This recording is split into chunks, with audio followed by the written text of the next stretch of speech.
Welcome to Sweet Life Beat Life. We hope this video helps. You begin by confirming essentials: the official Infinix charger and cable, a battery level above 20%, and no heavy apps running. Once done, plug the charger into a working outlet and connect your GT20 Pro. Now open Settings and check battery and charging status. This immediately shows if fast charging is detected.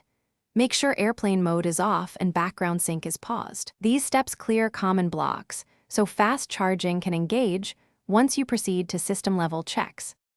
Next, you dive into system settings to force the phone to accept fast charging.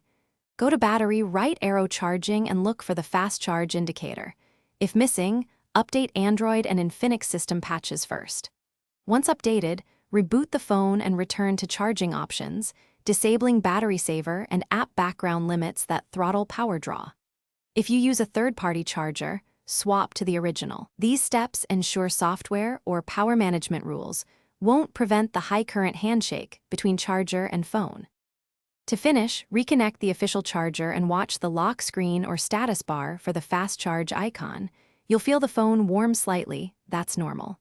If charging stays slow, power off and test charging in safe mode to rule out apps, then inspect and gently clean the USB-C port. Once done, test another official cable or outlet. If problems persist after these checks, back up data and consider a factory reset or a hardware check at an authorized service center to diagnose charger IC fault. Thanks for watching.